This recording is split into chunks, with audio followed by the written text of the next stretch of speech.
Good morning, afternoon, or evening, y'all. My name is Shannon, and today we are going to be picking my November TBR from my TBR prompt jar, as usual. I just actually replenished this jar because I noticed in my last TBR video that it was looking very, very low. So I put like maybe 50 or so more prompts in. Anywho, I think I'm going to be picking 10 books again because I think there's like a pretty good chance of me actually finishing my TBR for this month, which I'm super, super proud about. And I may also end up picking an additional nonfiction book if I don't get a prompt for one, because there is a specific nonfiction book I would like to read this month. Okay, that's you. A book with non-human characters. So that obviously implies a fantasy book. Oh, okay, I know what I can do for this. If you watched my TBR video for last month, you would have seen that the prompt led me to pick Six of Crows by Leigh Bardugo. I have very strong feelings about that book. It was a 5-star read for me.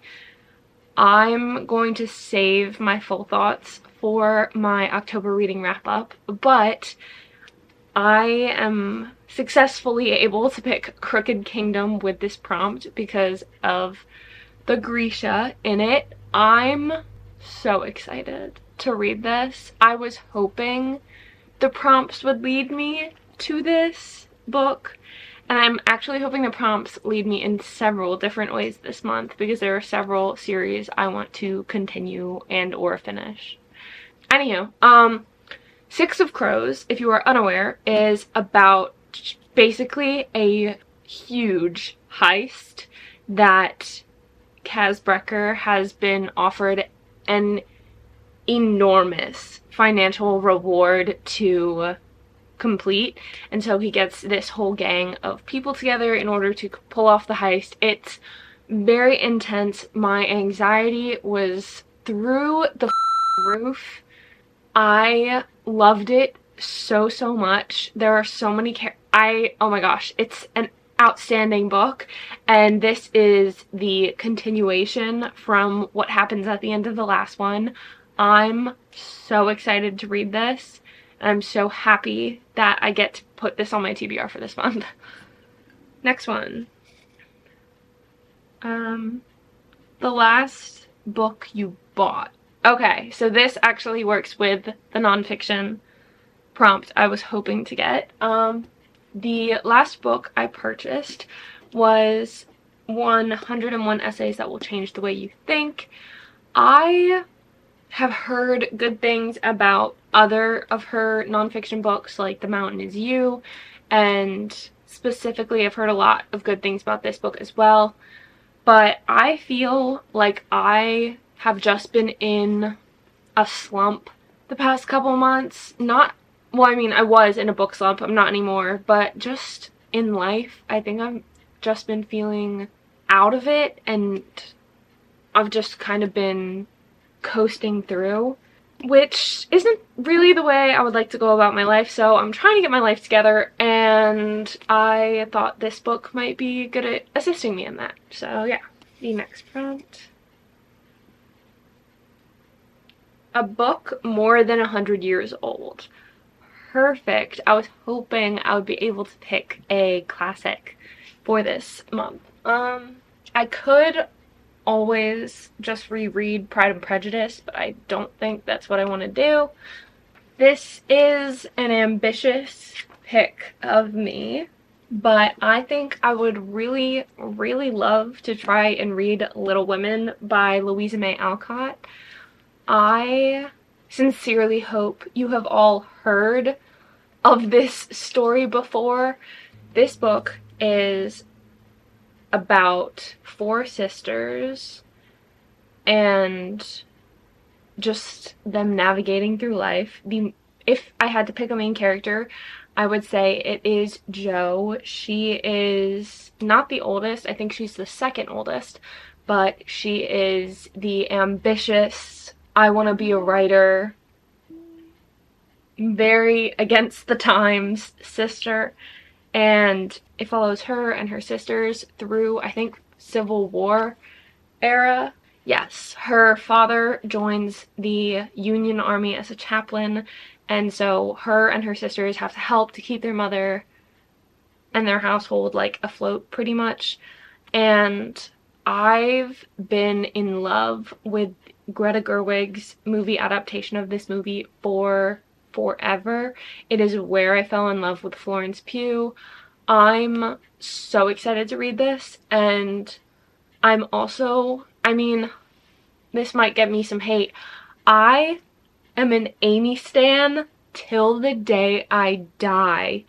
I love Amy so much. I empathize with her on such a level, and I think this book is also just going to resonate with me really strongly because I grew up with sisters as well in a household that was not exactly easy, so I definitely understand the connection that sisterhood brings.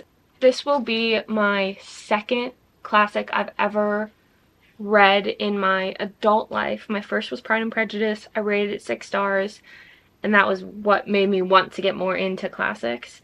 But I'm very excited that I get to read this month. A book set in another country. Okay. I have something I could pick, but I think it's a little too ambitious right now. I think I'm going to have to pick the ambitious one because I don't really see books that are based in any other countries other than this. I'm going to be reading next month Saving Six by Chloe Walsh. If you've watched my channel at all, really, you probably know that Binding and Keeping 13 are two of my like favorite books in the world. I adore those books and I adore this series. I'm so in love with all of the characters, and I am very excited to get to Joey and Aoife's, I believe her name is pronounced, story. The only thing that concerns me, I shouldn't say, but is that the original 2 books were very triggering for me at times because of Shannon's home life. And so I know that it's kind of a risk to put myself back in this world, but I loved the story so much. I think I remember vividly staying up till 3 a.m. 2 nights in a row to finish both Binding 13 the first night and Keeping 13 the next night. I just absolutely adore this series, and I am looking forward to getting into it. If you are unaware what this series is about, the original 2 books are about Johnny and Shannon, and Shannon has recently relocated to Toman College, which is high school, but it's based in Ireland and they call it college. I don't know. She recently transferred there because she was dealing with an extreme case of bullying at her previous high school. And on the first day, she is pelted in the head with a rugby ball accidentally by Johnny, and things just go on from there. He is the sweetest character ever. I just absolutely adored the way he protected her, and I just loved him so much. And Shannon's home life is a mess. Her father is an abusive alcoholic. Her mother has a severe case of battered woman syndrome. It's just not good for anyone, and Shannon really takes the brunt of it a lot of the time. The story was incredible. The romance is outstanding. The found family that you get in these books is so good. I could go on and on about the series for probably 30 minutes, but I'm not going to do that to you guys. So let's just pick the next one. And Saving and Redeeming Six, the next two books in the series, are about Joey, who is Shannon's older brother, and Aoife, his girlfriend who he meets when he like first starts school. Okay, next pick. A thriller slash mystery. God bless. I was so incredibly hoping I would get one of these prompts so that I could pick As Good as Dead by Holly Jackson. I have been very slowly, I'll give that to you, going through the Good Girls Guide to Murder series. The first book in the series was on my September TBR. The second in the series is currently on my October TBR, and I am about to start the audiobook in a day or so. And now the third and final installment in the series is going to be on my November TBR. I'm so happy that I made this work for this TBR. I was not expecting to enjoy it as much as I did when I first listened to the first book in the series, but I literally loved it, and I expect that the second and third will be no different. This series is a YA thriller series. It follows Pip on her quest to solve the Andy Bell case, which is a very famous true crime case that happened in her small town. And it goes down all kinds of twists and turns. And I think 4 people at the end of it end up getting arrested for separate things. But it was just an outstanding book, and I absolutely loved the YA essence of it. It made it much more wholesome, I think, personally, and it was actually a lot more surprising than I thought it was going to be. Granted, I did already watch the show, so I knew what was going to happen, but the twist absolutely would have gotten me if I hadn't watched the show first. But that was just for the first book in the series, and the second and... Hi, Reese. Hi. Hi. Hi. Hi. Hi. This is Reese. Hi. I'm filming a video. Oh, can you come back later? That was just the first book in the series, though, and then the second and third books, I believe, follow separate crimes as well. Reese has decided to chew his bone like right next to me, so I'm so sorry if you can hear that, but there's really not much I can do about it. Okay, we have 5 books, we need 5 more. Oh no, we dropped one. Oh no, we dropped it. Okay. The prompt we got was a book that matches the current season! Yay! Okay. What I'm gonna end up picking for this prompt is probably my most ambitious pickup ever done. Ever. But I think I'm gonna have to go with Fire and Blood by George R.R. Martin. I'm very intimidated to be picking this book. This is my first George R.R. Martin book ever. I think I'm going to try to listen to this on audiobook because I have been told by one of you guys actually that this book reads more like a textbook than like a novel. And so I think audiobook is the way to go with this one.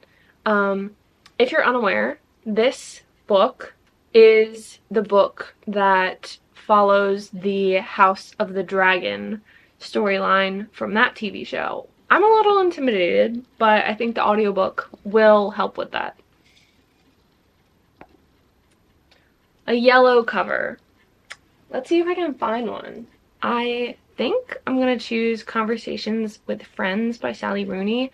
I currently have Normal People on my October TBR, and while I haven't finished it yet, I started it a while ago back in February, and I could tell that it was making me feel very deeply, just the same way the Magnolia Parks series makes me feel, despite the fact that some of the characters make me want to throttle them sometimes.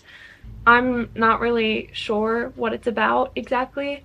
It says it's about Frances and her friend, and then they meet some well-known photographer, and she gets intrigued by the photographer's husband, and it kind of just seems like what most of Sally Rooney's books are about, which is characters experiencing real-life conflict that's messy and beautiful and complicated, which is kind of refreshing sometimes. Next pick. A book you really want to read. Okay. I'm going to choose The Wicked King by Holly Black. Yes, this was on my September TBR, and if you're about to point that fact out, mind your business. I didn't get to all the books on my TBR for September. I was just getting out of a book slump, but I legitimately love Jude's character with a passion, and I think she is incredible. I love morally gray female characters because it doesn't happen a lot. And that is exactly what Jude is, and I'm so excited to continue her story.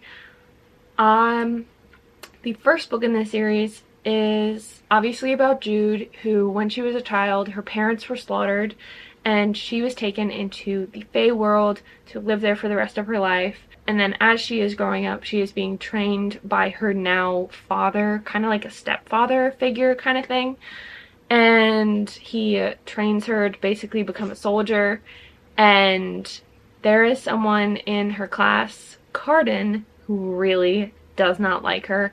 He is one of the princes of the Fae realm, and it's just so good. There are so many incredible twists and turns, and if you are a Taylor Swift fan, specifically a fan of Who's Afraid of Little Old Me, that is that book in a nutshell, and I'm so excited to continue the series further. We have 2 more picks.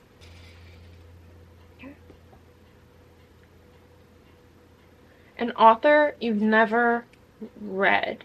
I think for this, I honestly can't remember what the prompt was. Am I stupid? I think for this prompt, I'm just gonna pick Falling for Gage by Mia Sheridan. I've enjoyed all of the Mia Sheridan books I have read. Granted, they have all been inside this universe, stemming from Archer's Voice, which is one of my favorite romance books ever. It is the book that got me into reading romance. This book is about Gage Buchanan, who made a brief appearance in Archer's Voice at the New Year's Eve party. This book is about Gage and Aurora, though. She and him had a one-night stand, and then somehow she ends up in his small town. Obviously, Gage didn't think he would ever see this woman again, but she is on a mission to find her father, and coincidentally, she lives in the same small town that Gage lives in. And obviously I loved Archer's Voice, and I did really enjoy Travis, which is the second book in the series, and so I feel like I'll really enjoy this. And Mia Sheridan typically writes books that do go on a deeper level, and so I will be excited to see how I like this. 1 more pick. A 5-word title. Okay, that is super specific. Which leads me to the final book on my TBR for this month, which is going to be And Then There Were None by Agatha Christie. I am very excited to read this. It will be my first Agatha Christie book.